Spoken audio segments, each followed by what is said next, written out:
Let's be honest. How many times this week did you look in the mirror and think, well, it could be better? How many times did you not voice your opinion because you were afraid of looking stupid? You know that feeling when it seems like everyone around you got the instruction manual for life, but they forgot to give you a copy. Today, we won't be talking nonsense about just believe in yourself or smile at the universe. We're going to deal with science. In this video, we will take your brain apart, understand why evolution forces you to feel like a loser, and how the hell to fix it. We will hack your self-esteem with the help of neurobiology and psychology. Ready to turn off imposter mode? Let's go! Listen carefully. Your low self-esteem is not your personal defect. It is essentially a bug in the software that is millions of years old. Our brain was not formed so that you would be happy, a successful businessman, or the star of parties. It was formed with one goal, so that you didn't become a Snickers for a saber-toothed tiger. In ancient times, if you did something strange and the tribe didn't accept you, your chances of surviving dropped. Social isolation back then was extremely dangerous. That is why we have a thing in our head, the amygdala. This is our ancient danger radar. And do you know what it does today? It scans reality not for the presence of tigers, but for the presence of social disapproval. When you are afraid to raise your hand at a meeting or go up to introduce yourself, your amygdala screams, "Stop! Danger! We will be rejected." A bit dramatic for an office meeting, isn't it? But your brain doesn't care about logic, it cares about safety. There is one more scientific term that you need to know: negativity bias. Studies show that our brain reacts to negative stimuli stronger and faster than to positive ones. Psychologist John Cacioppo, from the University of Chicago, proved that the brain generates stronger electrical impulses in response to negative pictures. Imagine, you were given 10 compliments and one nasty remark. What will you think about before sleep? Correct, about that very nasty remark. It's not you being a pessimist. It's biology, because good things are safe, but the brain perceives negativity as a potential risk. But here is the irony. We live in the safest time in history, yet our settings remained at the Stone Age level. You are trying to run modern apps on an operating system that hasn't been updated for 50,000 years. No wonder the system freezes. Let's dig deeper. Self-esteem is not something you are born with. It is simply a habit of thinking about yourself in a certain way.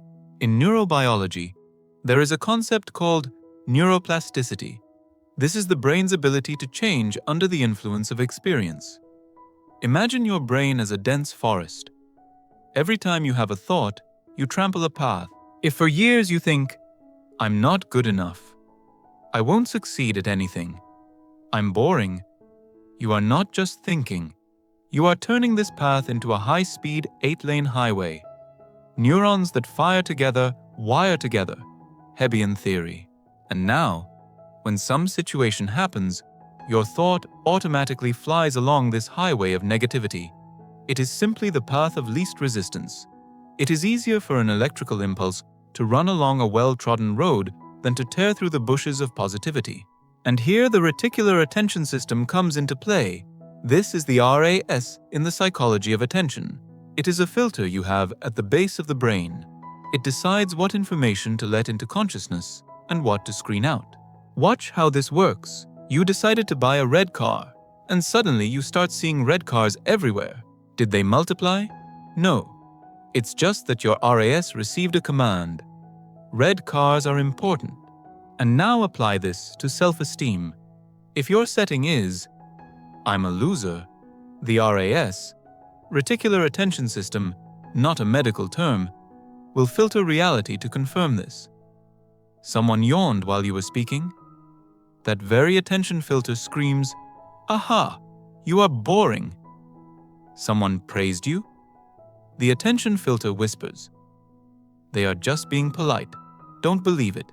You literally go blind to evidence of your coolness and use a microscope to find your flaws. You create your own reality yourself, and so far you are a bad architect. Let's move on to the biggest lie you believe in. It seems to you that everyone is looking at you. Psychologists from Cornell University conducted a genius experiment called the spotlight effect. Students were asked to wear a ridiculous t-shirt with an image of singer Barry Manilow and walk into an auditorium. The subjects were sure that at least 50% of people would notice this disgrace. Do you know how many actually noticed? Less than 20%. The truth that sets you free. No one cares about you. In a good way. People are too busy with thoughts about how they look in your eyes to think about you. You are not the main character of their movie. You are an extra in the background while they are going through their drama. And that is beautiful. This means that you can relax. No one remembers your failures because everyone is busy with their pimples and loans. But here appears our modern enemy. Social networks. Leon Festinger's social comparison theory states that we have an innate need to evaluate ourselves by comparing with others. Before, you compared yourself with your neighbor. He dug the garden well, but sang poorly. Everything was balanced. Today, you go into your phone and compare your inner backstage with someone else's stage. You see the best 1% of other people's lives, their vacation, their ideal bodies, their successes. You don't see their fights, their debts, their insecurity. Studies show a direct correlation. The more time a person spends passively scrolling through a social media feed, the higher the risk of developing depressive symptoms and the lower the self-esteem. This is not a coincidence. This is the mathematics of dopamine and cortisol. You look at the ideal, your brain understands that you don't measure up to it and lowers serotonin production. You feel worthless simply because the algorithm slipped you someone else's success. Stop comparing your beginning with someone else's middle. It is statistically incorrect and biologically destructive. Now let's break down a concept that might blow your brain. Chasing high self-esteem is, possibly, a dead end. Dr. Kristin Neff, a leading world researcher in this field, offers an alternative. Self-compassion. What is the difference? Self-esteem is often built on comparison with others. When we try to feel better than others, I am smarter than them. I am more beautiful than them. This is an unstable construction. As soon as you lose, and you will lose, because there will always be someone younger, richer, or smarter, your self-esteem might temporarily drop. It's a roller coaster. Self-compassion does not depend on external successes. It is treating yourself like a best friend when you made a mistake. Imagine, your friend crashed their car. What will you say to him? Your hands are always crooked. Serves you right. Hardly. You will say, dude, it's metal. The main thing is, you are intact. It happens to everyone. And what do you say to yourself when you make a mistake? Exactly. You become the strictest critic. Scientific data shows that people with a high level of self-compassion are more resilient to stress, procrastinate less, and, paradoxically, achieve more. Why? Because they are not afraid of mistakes. For them, a mistake is just experience. And trying something new isn't scary. Criticism does not motivate. If self-flagellation worked, you would already be a billionaire with perfect abs. Fear activates the inhibition system in the brain. Support activates the care system and releases oxytocin, which lowers anxiety and gives resources for action. We talked a lot about thoughts, but let's go down to the body. Your body and brain are a single cybernetic system. Signals go not only from the brain to the body, but also back. There exists a concept called embodied cognition. Your posture affects your hormones and thoughts. If you sit hunched over like a shrimp at the computer, compressing your chest and lowering your head, you are sending your brain a signal. I am in tension, feel weak, need to hide. The brain obediently lowers the level of testosterone, the hormone of dominance and confidence, and raises the level of cortisol, the stress hormone. You physically drive yourself into gloom. But this works in the reverse direction too. If you straighten your shoulders, lift your chin, and take up more space, your brain will receive a signal. Everything is under control. I am the boss here. Even an artificial smile can lower the stress level. This is called the facial feedback hypothesis. This is not magic. This is biochemistry. You cannot feel like a winner in a loser's pose. Enough theory. It's time to move on to practice. We have a concrete algorithm for how to make neuroplasticity work for you and not against you. Grab a pen or open your notes. Step 1. Hunt for the inner critic. Give your inner critic a name. Name him, for example, Grumpy Grandpa or Toxic Valera. Next time, when in your head it sounds, "You won't succeed at anything," say to yourself, "Oh, thanks Valera, but your opinion is noted and rejected."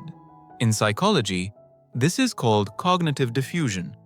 You stop merging with your thoughts. You are not your thoughts. You are the one observing them. Step 2. Victory journal. Every evening, write down 3 things that worked out for you. Not, "I saved the world," but little things. Turned in the report on time. Brewed tasty coffee. Reacted calmly to rudeness. Why? We are retraining your reticular activating system. We are forcing the brain to scan the day in search of positivity. After 21 days, you will start noticing your successes automatically. This is a scientifically proven way to raise the level of subjective happiness. Step 3. The but technique. This is an exercise in reframing. Every weakness of yours has a flip side. I am slow, but I am attentive to details and don't make mistakes. I am anxious, but I calculate risks and am always ready for force majeure.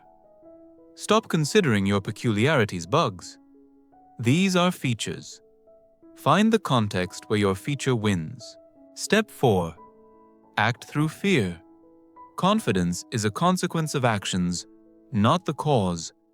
Many wait for the feeling of confidence to start. This is a mistake. Confidence appears after you have done something and handled the task. Do something small that causes discomfort. Call a stranger. Ask the price in an expensive store. Your brain will see, "Wow, we did it, and everything went normally." The amygdala will calm down. The next step will be easier. Remember, friend, high self-esteem is not a state of eternal euphoria. It is the calm knowledge that you will handle it. Whatever happens, you are the result of millions of years of evolution. Your ancestors survived ice ages, predators, and wars to pass their genes to you. Within you lies a huge power of survival and adaptation. It is foolish to waste this potential on worrying about likes or others' glances. Stop waiting for permission to be cool. No one will come and give you a certificate. Now you are worthy. You must issue it to yourself. Right now, your life is happening in this moment, not in the past, where you made a mistake, and not in the future, which you are afraid of. But right now, and right now, you have everything to take the first step. If this video made your neurons move, and you felt a surge of energy, don't let it fade away. Do 2 simple actions right now. Click the subscribe button. Click the bell so you don't miss new videos. Write in the comments one thing you respect yourself for. Let this be your first public declaration of new self-esteem. I read everything. Believe in yourself, rely on science, and see you in the next video. You can do more than you think.